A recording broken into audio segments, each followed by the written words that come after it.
Olá, seja bem-vindo a mais uma aula de História. Meu nome é Carlos Dias, professor de História.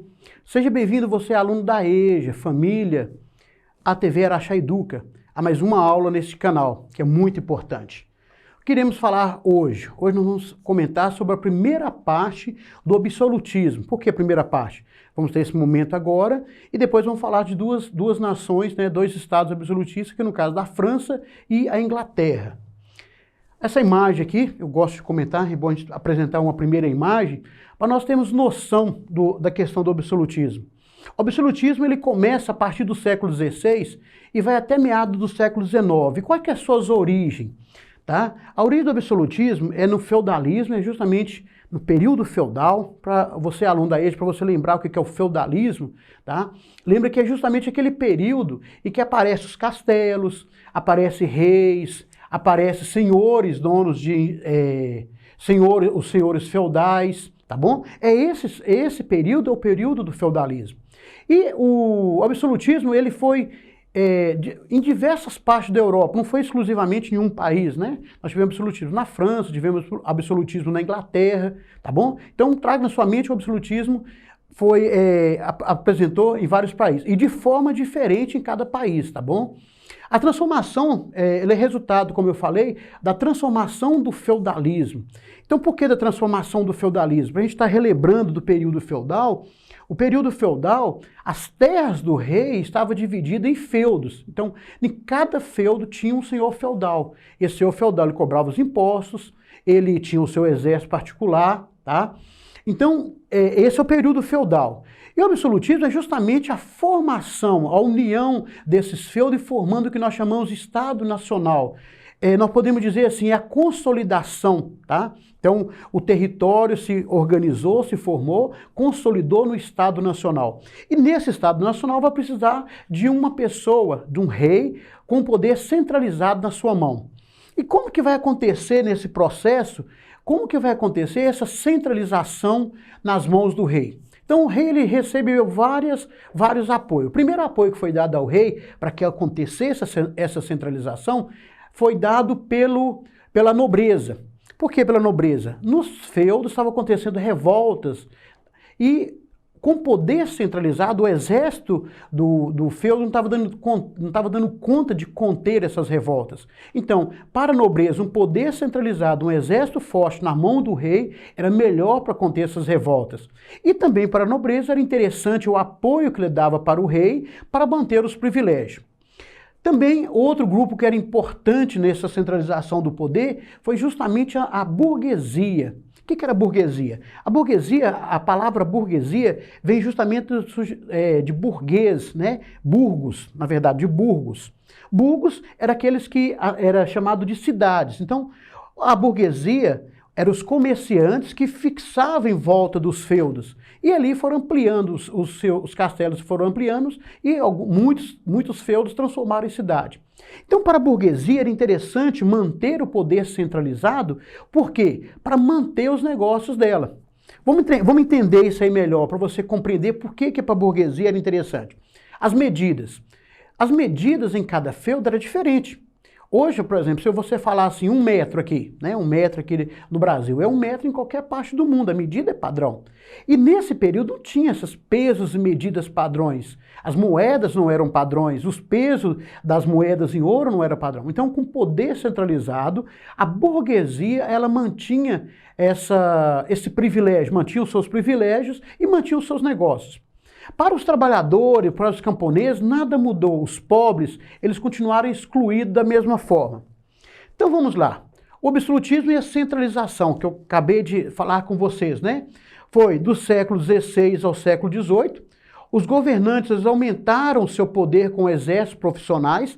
Então lembra quando a gente fala lá dos feudos, quando eu comentei sobre os feudos, cada feudo tinha um exército particular. Agora não, o exército está na mão do rei, poder centralizado nas mãos do rei, e o exército agora, um exército forte, um exército profissional.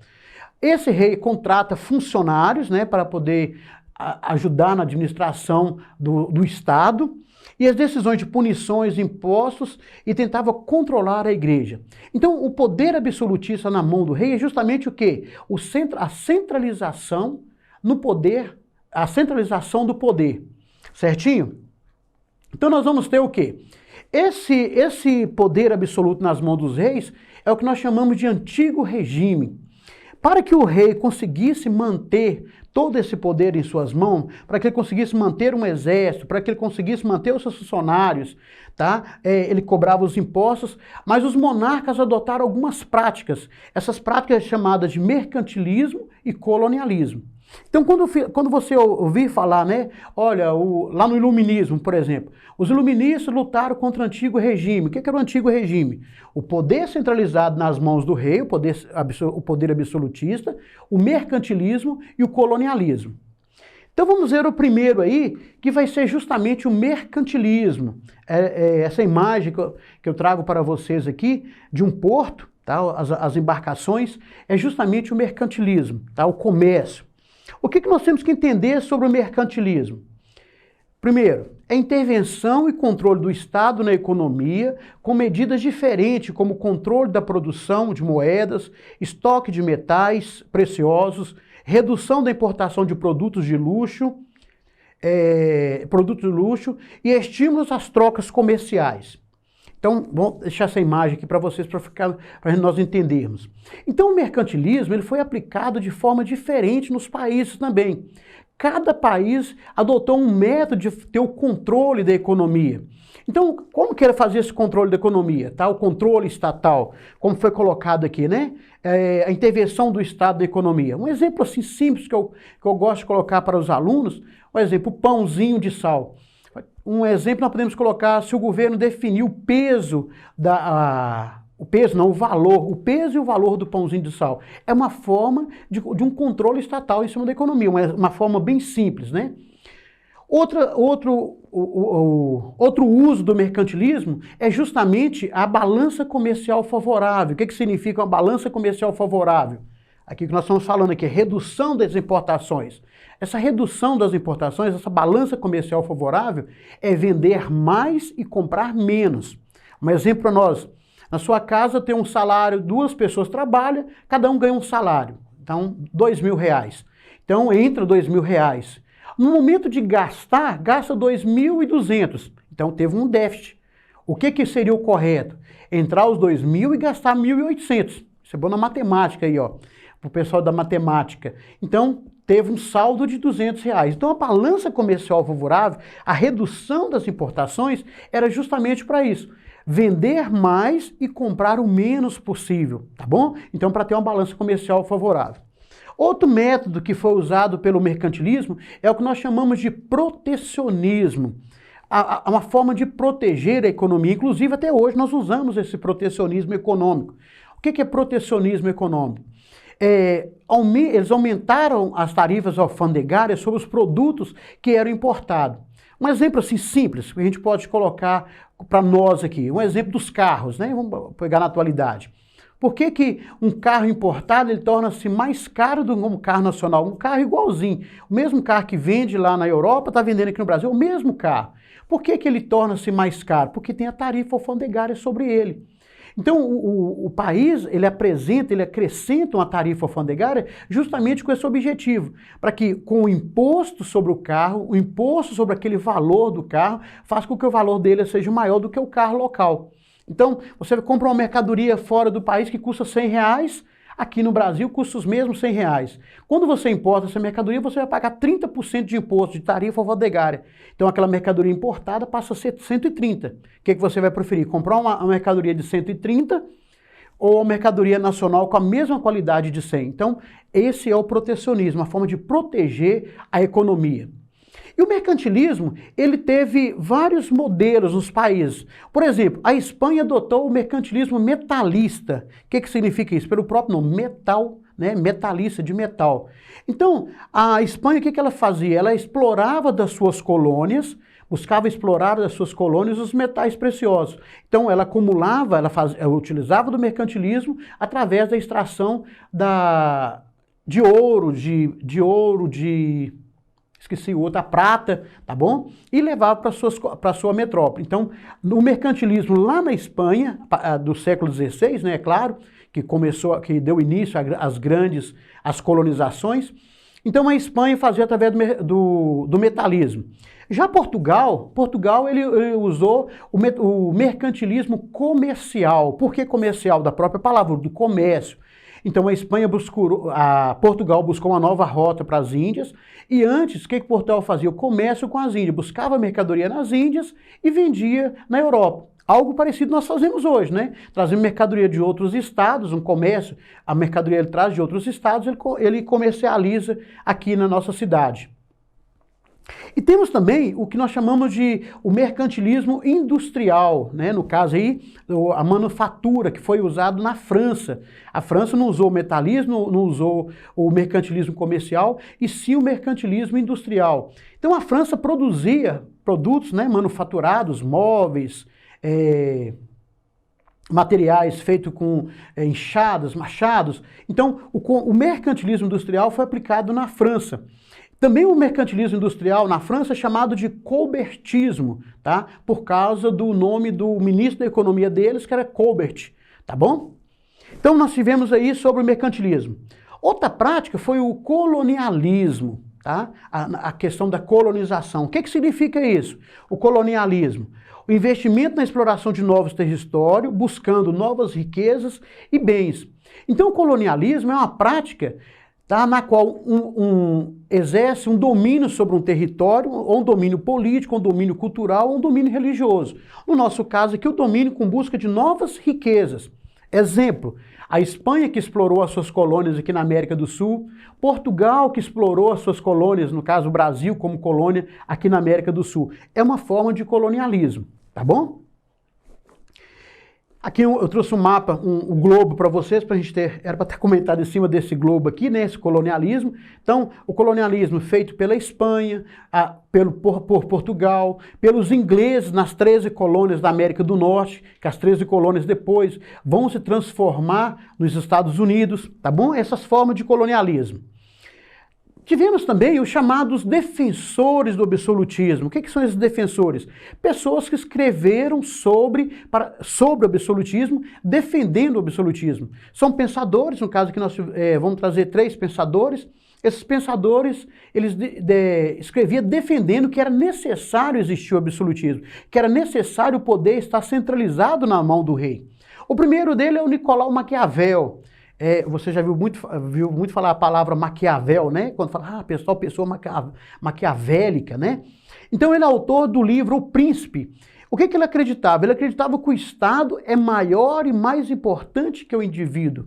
Quando nós falamos Estado, pessoal, nós aqui no caso do Brasil, nós temos, eu gosto muito de salientar sobre isso, porque nós temos o hábito de falar Estado de Minas Gerais, o Estado de São Paulo, o Estado do Rio de Janeiro. Mas na história, quando coloca Estado, principalmente da forma que está aqui, é o Estado como país, como nação. Então, o Nicolau Maquiavel falava justamente isso. O Estado, né? Toda a estrutura do Estado. O que precisa no Estado? Um rei, no caso aqui porque ele defendeu o absolutismo, leis, normas, tá? Um território, um povo. Então ele falava que todo o Estado era mais importante do que o indivíduo de forma particular. Então era necessário existir o Estado, era necessário o poder estar centralizado nas mãos do rei para administrar esse Estado. O Nicolau Maquiavel também ele falava o seguinte, né? Somente um rei com poderes absolutos pode resolver os problemas políticos e construir um Estado unificado e centralizado. Então, para Nicolau Maquiavel, o Estado só seria possível acontecer se o Estado tivesse um rei com poder absoluto em suas mãos. Aí, com esse poder absoluto em suas mãos, poderia construir um Estado unificado e centralizado. Tá? Esse é o pensamento do Nicolau Maquiavel. É um dos defensores do absolutismo. Tá? Então, é justamente isso aqui, ó. Ele é um dos defensores do absolutismo. Nós temos também o Thomas Hobbes. Muito interessante o pensamento do Thomas Hobbes, porque o Thomas Hobbes dizia o seguinte, ele é autor do livro O Leviatã. Ele defende que a tendência natural é o conflito de todos contra todos. Então, Thomas Hobbes falava o seguinte, olha, É natural no ser humano de um contra todos. A sociedade está sempre em conflito. Então, de que forma que esse conflito seria resolvido para Thomas Hobbes? Somente por meio de um contrato do rei com a sociedade, poderia haver uma sociedade mais equilibrada, com um Estado forte que impediria os abusos. Então, para o Thomas Hobbes, o que acontece? É como se a sociedade tivesse um contrato com o rei. O rei é aquele que vai ter o poder forte, que vai fazer com que a sociedade tenha um equilíbrio, né? Uma sociedade equilibrada. O rei vai ser aquele que vai impedir, né? Ele vai administrar o Estado, vai impedir que haja os abusos dentro da sociedade. Então, no pensamento dele, ele acreditava o seguinte: a tendência natural do conflito de todos contra todos. Então, somente o poder centralizado na mão do rei é possível acabar com esses conflitos, tá? Esse é o pensamento de Thomas Hobbes. Aqui nós temos uma imagem, para encerrar essa aula de hoje, é uma imagem de um palácio. E nós temos, o que nós temos que trazer na nossa mente? O poder absoluto dos reis foi um tamanho, porque quando fala poder absoluto nas mãos dos reis, ele tinha os poderes de criar leis, de punir, de julgar, criar os impostos, cobrar impostos, monopolizar a economia, como nós acabamos de comentar. E aqui tem provavelmente uma festa, e você vai perceber o que nós podemos identificar aqui. Se mistura aquilo que é o poder, aquilo que é a riqueza do rei, com a riqueza do Estado. Ou seja, ele está administrando o Estado para si, para proveito próprio. Isso nós iremos falar nas próximas aulas, que iremos falar sobre o absolutismo lá na França e o absolutismo na Inglaterra. A você, aluno da EJA, muito obrigado pela sua participação nas aulas, obrigado por estar acompanhando. A você, família, o meu muito obrigado também por acompanhar o TV Araxá Educa.